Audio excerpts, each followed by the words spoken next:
lovely people. In this video we'll be testing this Helix IQ W10 10-inch subwoofer. If you haven't seen, watch a couple of videos before where I did kind of official overview, unboxing, and we're talking about why this subwoofer is special and how is it different from kind of any other subwoofer in the market. In this video we'll be actually testing it in a real world scenario. So just a very quick recap, this subwoofer is a little bit special because it can be used in literally any type of enclosure and in a lot of different sizes. What I want to do is to test it in two different enclosures for sealed and two different enclosures for ported application with all of these weights added. I do have these test enclosures that I did previously. This was featured in the 8-inch driver shootout where I tested the ESX and the recoil. This is about 13-14 liters, which matches kind of perfect with the smallest sealed enclosure that is recommended for this subwoofer. This is the box from Alpine HDZ, which is about 28 liters, I think.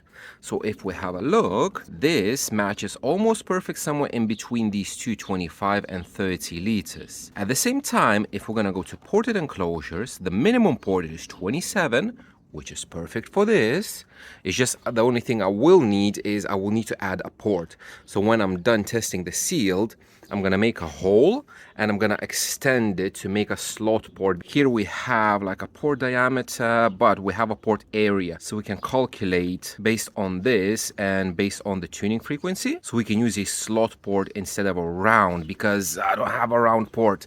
So this is going to be my small ported enclosure, 27. And I need to make a 65 liters enclosure that is tuned to 18 hertz. So I will need to figure out, well, we have port length, we have port frequency, so I need to build a box basically, and I want to do this before I do all the infinite baffle stuff in my car, because when I'm going to start cutting everything, that is going to affect any box that I will put in the car. So now when nothing is cut, I'm just going to remove those subs and we will put these boxes in the car to test. Now I'm not going to show you in this video how I make a box because, to be honest, time lapses are boring, and if you want to see how to build a box properly, watch Justin, DIY audio guy. He's a box builder on YouTube, not me. So very quickly for you it's gonna be a second, for me it's gonna be the whole day of today. I'm gonna make that big massive box and then we will be able to start measuring. Just very quickly, we're gonna go through the modeling of this big enclosure. So according to the manual, it is recommended 65 liters and is tuned to 21. The 18 is minus 3 dB cutoff. So tuning to 21 hertz, and we have this response. Next, what we're gonna do, we're gonna go to cone excursion to double check the excursion. I put 400 and you can see it needs an infrasonic filter because it's gonna go crazy. So we're gonna go to filters and at a high pass at 16 hertz. And then we go just literally 1 millimeter above X max if we're using 400 watts of power. So this is great. Then we're gonna go to rear port air velocity and we're gonna go to the vents. The recommended vent by Helix is a round shape that is a diameter of 80 millimeters.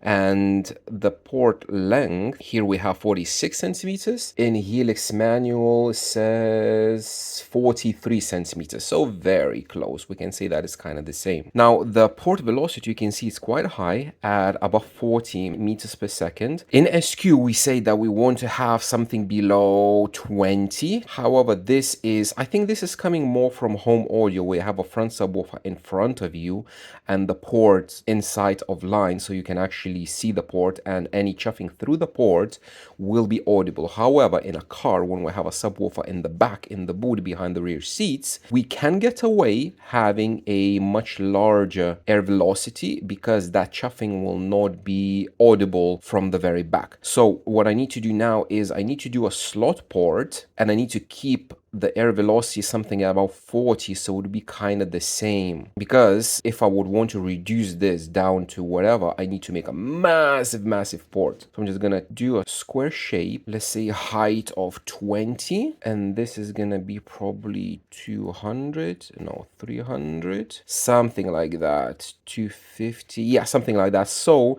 my port, if I'm gonna keep one of the enclosure sides about 25 centimeters, which is reasonable for this subwoofer size, I need to make the port height basically 2 centimeters, 20 millimeters, and the port length 46 centimeters. So this is my kind of guide when I'm going to be making the enclosure. And this is how the enclosure is going to look like, something like this. So I took height 28, so I just changed it to 28 just to keep the same. So the speed went down just a tiny bit, but it's still like 38. So it's still something similar as Helix recommends. And then we have the width 70 centimeters and 46 centimeters depth. Internal volume is the same. If we're gonna go to the port area 52, so it's slightly bigger, tuning frequency the same, and port length. So it's just simple to make because I will have all of these sides exactly the same height, port exactly the same height, port is gonna fit in the length. I don't have to do an L port or anything. And this subwoofer, we can mount it in the front or maybe to the side, or no, it's not worth mounting on the top, but it's going to be kind of a flat-ish box. I'll just need to put a few braces, and I'm not too worried about exact measurements. If I'm going to get tuning frequency 22, 23 or 19 hertz, it's totally fine. If the box volume is going to be 60 to 68, it's going to be fine as well. I need to be somewhere in the ballpark. So this is going to be my model for the enclosure. So we're going to go to plans. There we go. Those are my plans. Now cutty, choppy, and gluey.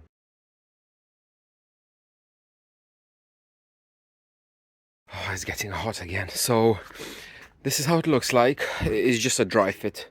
This is how much wood I have left. So yeah, calculating. Everything is made from 18mm plywood. Now what I want to do is I want to cut the hole, mount the subwoofer, and I want to do an impedance sweep on a dry fit because I want to make sure that the port length is going to give me that 21 hertz frequency, because if it's going to be too low, I'll just need to cut off a little bit of that port. If it's going to be too high, then either I can leave it or extend it just a little bit. But I want to do this before gluing everything so I could know what to do. There we go. If it fits, it sits. So I did a mistake because I did a bigger cutout because I misread this. I took this mounting hole circle 251, but apparently is this the screw one, and I needed 234. So I've cut out a too big of a circle, so I had to redo this. So I use this, but now I need to use this as well for the bigger box, because that bigger box I need another baffle with a smaller cutout, because that is 11-inch, and I need to cut this one a little bit big as well so that this sub would fit in all three. But yeah, this is how it looks like. Oh, impedance sweep, let's do that. So I tried, but I couldn't get anything. It doesn't show me two peaks, probably because it's way too leaky. I have gaps here, I have gaps there, so it probably acts like a leaky sealed enclosure or something. I don't know. I hope for the best. I'm gonna glue it in and see what happens. Okay, promise to myself, this is gonna be the last box that I'm gonna make. I finished the glue literally to the drop, everything. I finished the plywood. I have this and that, nothing else. Everything is done. And so this is the glued enclosure. I'm just waiting for it to dry. I did do a round over here, a round over on the port from the other side. This is gonna be an additional port for this enclosure. So I did cut a hole over there, you can see, and basically this is a port which should be close to 35 hertz, I would imagine. We will see when we're gonna test, but because this is gonna be for scrap anyway, all of these enclosures, I'm just gonna test it, and I don't know what I'm gonna do with them, but this is bloody massive. So I'm just gonna wait until everything is gonna dry out. I didn't put even any screws in this one because I think with the weight it's gonna be fine. Again, it's just for testing, it's not for long-term banging or whatever. Okay, tidy up. Okay, first test is the small sealed enclosure. So for the time being, I have all three weights removed. This is with no weights. What I'm gonna do, I'm gonna take a measurement like this. I'm gonna add a weight. Even if this enclosure, small enclosure, is recommended with no weight, I still wanna see what's gonna happen if you're gonna add weight. So we're gonna add one weight, two weight, three weights, and we're gonna retake the measurements. In regards to the power level, I'm gonna run this on the same power level, which is, if I'm gonna do this is 20 hertz. You can see it is moving. This one shows 100 watts something. The amplifier is draining 100 watts from the battery, so 100 watts, I guess. Obviously, if we're gonna go high in frequency, the wattage is gonna drop. Now, I would need somehow to fix this because it is, if you can see, it is a little bit wobbly, the actual enclosure itself, because it's very light. The bigger one is going to be heavier, so it's going to be standing by itself, but the small one is a bit light, so I need to tie it somehow, and then we can start measuring. But basically, I'm just showing you one thing because it's going to be exactly the same with both of those enclosures, where we're going to do with all of these weights: 1, 2, 3, and none. So now it's going to be probably an hour, more than an hour of measuring, and after that we're going to show you the results. Oh, one thing that I want to say is, I'm going to show you as well after that. We're going to remove it out of the box. This subwoofer, when I was breaking it in, it's so quiet. There's absolutely no chuffing whatsoever that's coming from the back. I'm going to show you this later on. Let me do the measurements. This is the first measurement that I took. I will go through all of them, but the first one, wow, we have from 10 hertz all the way up to 100 flat. Apart from this cancellation that is due to the car. This is the flattest response of a subwoofer I've ever measured in my car. Wow. Okay, let me do some other stuff. Impedance graph very quickly. Bam, all four weights and small sealed. Boss, we have a problem. So this box is supposed to be this one, 27 tuned to 35.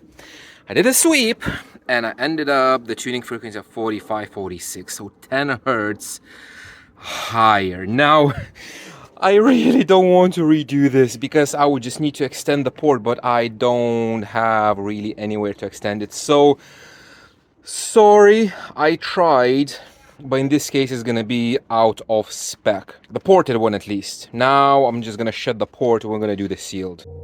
Okay, I just wanna show you how quiet it is. So this is from the front, obviously, and from the back. There's nothing. There's a little bit. It's nothing. It's so quiet. You could definitely mount it inverted and it would not suffer at all. Yeah, this is not sealed. So, chuffing. Yeah, so quiet. When I was building this box, somebody commented that the port is too narrow and it's gonna chuff. And indeed, it does a little bit. But not too much, to be honest. Not as much as I expected, but still, you can hear the chuffing and it shows up in the distortion as well. But to be fair, when I modeled it, it showed like 40 meters per second and I expected that it was chuffing. So it is chuffing, it's fine. It would need at least a double the port. At the same time, double the length of the port. So this enclosure would be like this much bigger if it would have a bigger port that would not chuff. So I've done all the measurements, everything is done. Let's jump into the laptop and let's see what we have. So I had a look very quickly at all the measurements that I have, and I can see that this subwoofer is gonna be a very unique opportunity for us to have a look what is the actual box influence on the driver, because the driver is the same. All the parameters are the same apart from the moving mass, the FS, and the Q, kinda. But it's kind of the same thing. So let's very quickly start with the impedance. Here you're gonna see the same on both files. One is RTA, one in impedance. I have 13, which is the volume in liters. So I have 13 sealed, 27 sealed, and then 27p ported, and 65, well, P because it is ported, it's just to differentiate. And then we have mass plus 0, which is nothing added, plus 1, plus 2, and plus 3. So 4 measurements for each boxes, and we have 2 sealed and 2 ported. Sealed enclosure, we're gonna start this, adding weight. Obviously, the FB goes down and the impedance peak kind of goes down a little bit.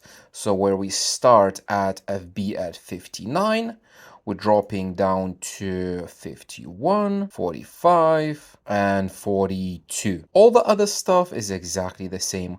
We do have a few wiggles, not sure why. It's not going to be box resonance because the box is very small. There's nothing to resonate.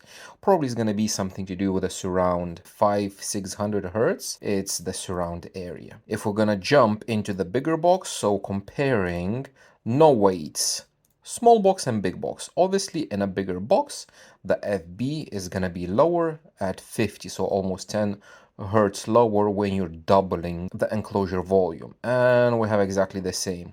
Plus 1, plus 2, and plus 3. Just ignore this wiggly, it's just a bad measurement.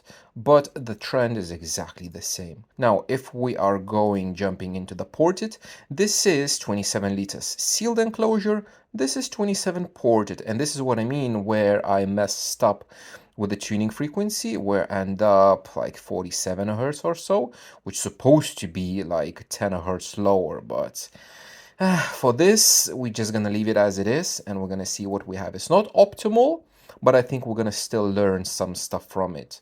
And adding the weight, we have plus 1, plus 2, and plus 3. So the peaks are kinda moving a little bit, and the tuning frequency tiny bit goes down to 44 hertz. But what I want to point out is these 2 with no added weight and 3 added weights. When you have an impedance graph of a ported enclosure and you have both peaks at the same level, kinda, that means that your ported enclosure is designed kinda almost optimally. So if I had my tuning frequency lower, probably they would be in exactly the same height. Whereas when we add these weights, you can see that this peak is going down quite a lot and this going up. So this is not optimal ported enclosure because even according to Audiotec Fischer recommendations, this 27 liters should be used only with 0 weights, which is this one, more optimal. And this, I just took it because it's just fun. And 65 liter, so exactly the same, where we have no weights added, and you can see that these peaks are very disproportionate. We do have a tuning frequency somewhere here, 25, so a bit higher than I aimed, but still fine. And we're adding weights plus 1, plus 2, and plus 3. You can see that with the plus 3, it's still, these peaks are not the same height, but they are looking much better than compared to this when we had a massive discrepancy. So this massive box, 65 liters, plus 3 weights is more optimal compared to if you have no weights. And the tuning frequency here we have 24 hertz, which is a bit closer to where we aimed. So now we're gonna have a look at RTA. You can see I have quite a lot of measurements. I did try to make them about, you can see 100 to 105 dB. So it is pushing the driver, but not too much, not clipping the microphone because the mic starts to clip like somewhere here about 120 or so. So this is still not clipping, but the driver is pushed quite hard. And you can see already some trends. So we have these straight lines, we have these straight lines, and this and this. So for the very beginning, let's compare what we aimed for and what is recommended. 13 liters, no weights. This is the response that we got, and this is what I showed you previously. And this surprised the hell out of me because this is so flat. Plus minus 3 dB from 10 hertz all the way up to almost 120. This is a super flat response. Now, yes, this dip, it's not the driver, it's not the enclosure, this is my cabin. I do have this dip in infinite baffle, subwoofer, whichever subwoofer I put, I will have this dip because it's due to the dimensions of the cabin. This one, not really sure why, something is maybe resonating, but it's a totally flat response, which is amazing. Then in a bigger box, 27 liters, and again, no weights added. Yeah, I'm just double checking. Yeah, 27 liters should be with no weights added. Okay. So we have this.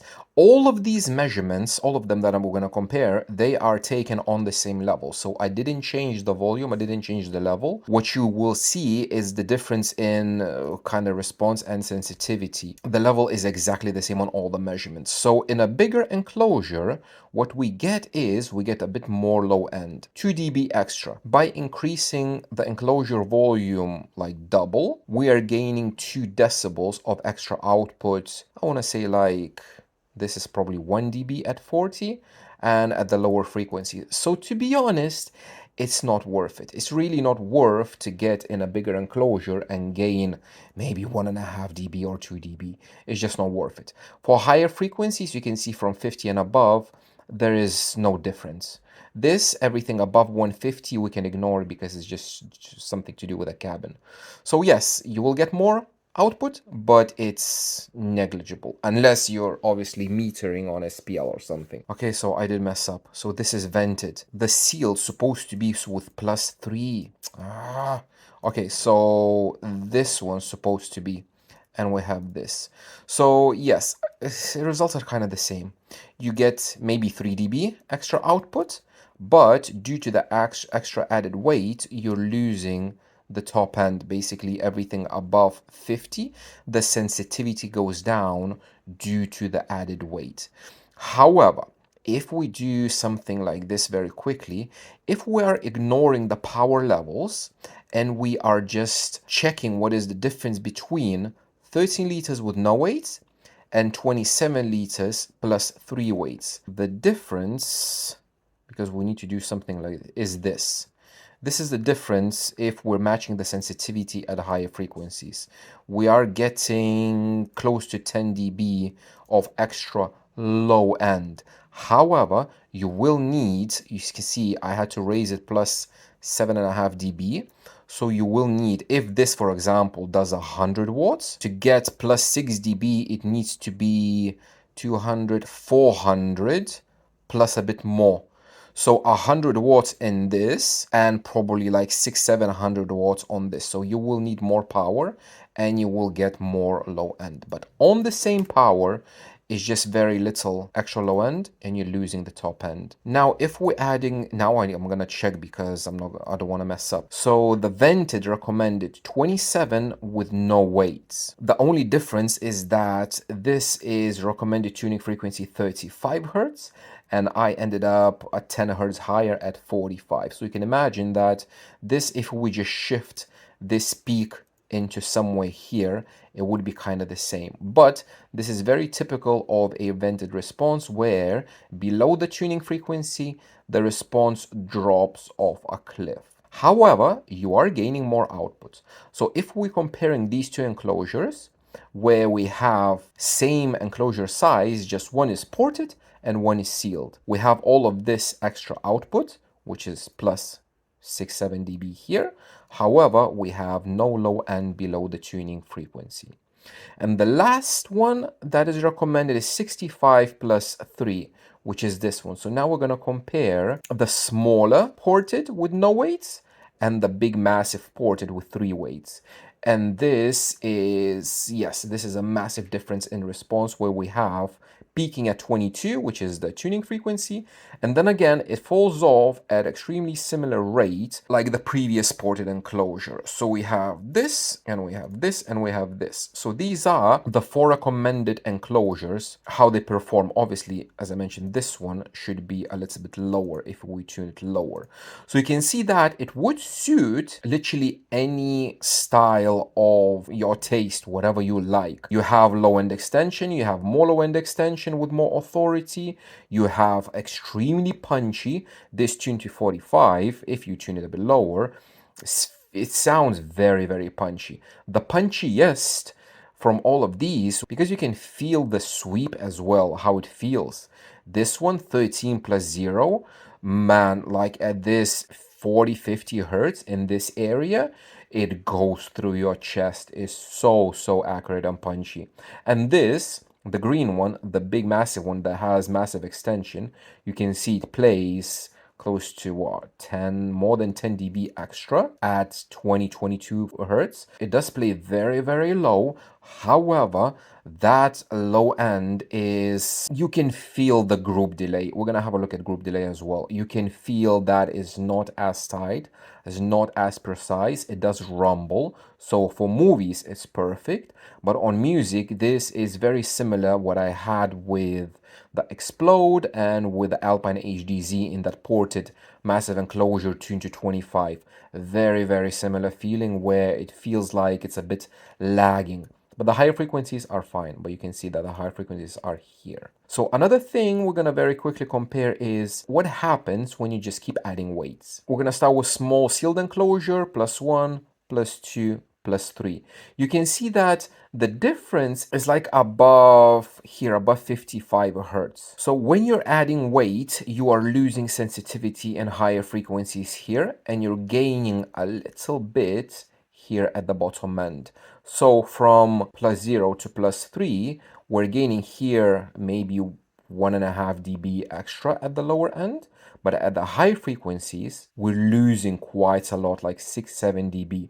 And this is what I meant when I was talking about sensitivity, that adding weight, you are losing sensitivity.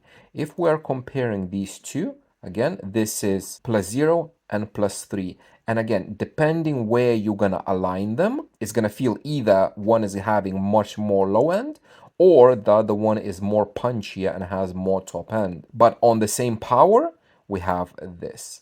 We have exactly the same situation, the bigger enclosure, sensitivity in the higher frequencies just goes down like that, bam, bam, bam, at equal amounts.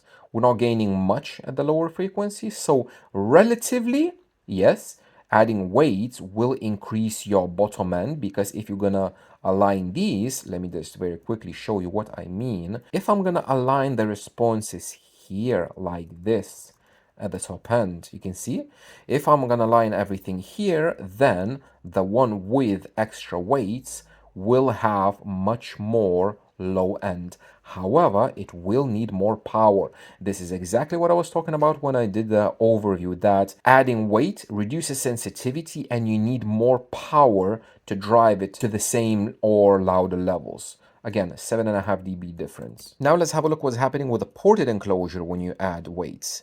So +1, +2, +3. It doesn't affect anything here, ±1 dB, but again, above 65, we are losing sensitivity. And with a big massive one, we have exactly the same situation where we're losing the sensitivity in higher frequencies. So if you add more energy, it feels like you have more bottom end. So this is very interesting to see. Now, very quickly, let's compare. I think we're gonna start with the group delay because I want to show you just very quickly. The only stands out in the group delay, we have these peaks in few responses, and these responses are the big massive ported box. So you can see 65 liters. All the weights have the same. Adding weights doesn't really increase group delay or anything.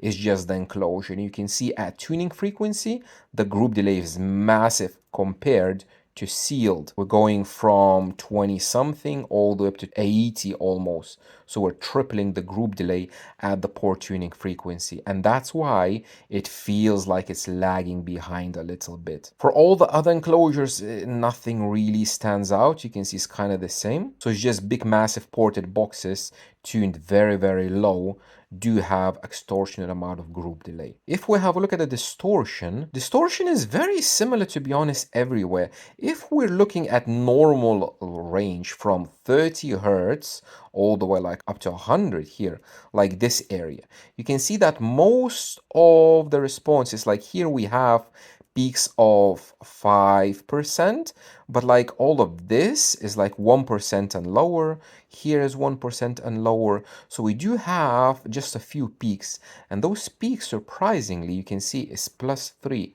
So when you're adding more weight, 13 +3, you can see this peak. When you're adding more weight, for some reason, it has a little peak of distortion at about 60, 70 hertz. I'm not sure why. So, for example, small sealed with no weights, this is output at 102 dB. So it's quite loud. And we have distortion 3% at lower frequencies and 2% and below, which is very good for 10-inch woofer playing 100 dB, 2%, very good. So when we're adding weights, you can see that the distortion increases in this area between 60 and 70. Not sure why. If we have a look at the bigger box, we have, you can see this is already here, we have the same distortion increase at about 63 hertz. If we have a look at the ported box, we see that as well. You can see here, and this one as well, the biggest one, it has a peak here. So I think 62. So I think this has to do something with the fact that there's a dip in my cabin because it's a cabin cancellation. So I don't know, but it shouldn't increase adding the weight, but it does. So I'm not sure, but I'm gonna contribute this to the cabin, and I'm not going to say that this is driver related. All of these four, you can see from 30, 1%, yeah, 1% and lower, this is a bit higher. So again, we're going to ignore this. So we can say that at 100 dB, below 30, it's very low. If you go below 30, it's still like 3%. So it's a very, very good performance. In a bigger box, we do have even better numbers where the distortion is much lower than 1%, close to 0.5%, because probably just the woofer is more efficient at these frequencies, not sure. If we're gonna compare smaller and bigger, you can see that bigger box has lower distortion. Now, if we go to ported, this is fun. So with ported, when you add weights, nothing really changes. The distortion kind of stays the same. Everything above 35 is very, very nice. 1%, and here we have lower. But below that, the distortion increases massively, and we have 50% distortion. This is due to the woofer unloading, and basically when the port is out of phase with the cone, and you have roll off and you have increasing distortion. The interesting thing with no weights, we have a peak in distortion at 45 hertz, and this 45 hertz is our tuning frequency. So this is the distortion that is added by the port. If you would make a bigger port that doesn't chuff, this distortion will go down and you would still have 1% or below. Very, very nice. If we're comparing 27 liters with 60 liters, we have, to be honest, like very good performance.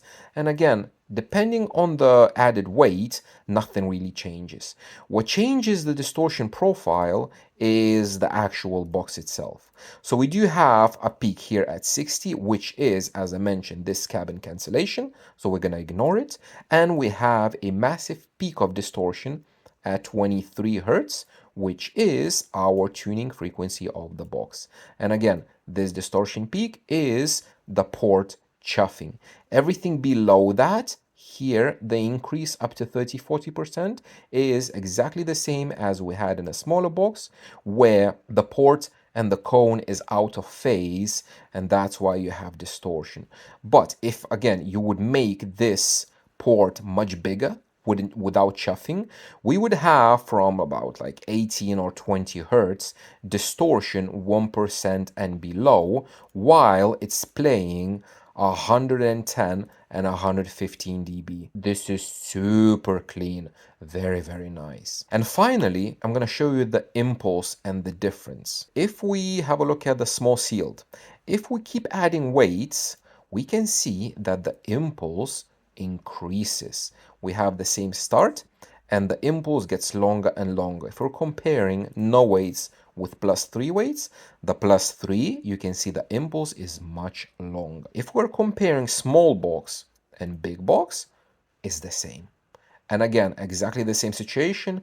When we're increasing the weight, the impulse gets longer. The main factor contributing to a short or a long impulse is the weight of the cone. So if you want a very short impulse driver that would be very precise and very punchy, you need a very low moving mass. If you have like this a 10-inch with a moving mass of what, 300 grams, probably with all the weights, yes, the impulse is going to be longer. Now, if we are comparing sealed with ported, same size, Just one sealed, one ported. The ported impulse is massively longer compared to the sealed. And if we keep adding weights, with the ported, it's not that pronounced, but the impulse gets, you can see it's not longer, but it gets a bit, I don't know, taller. You can see like this.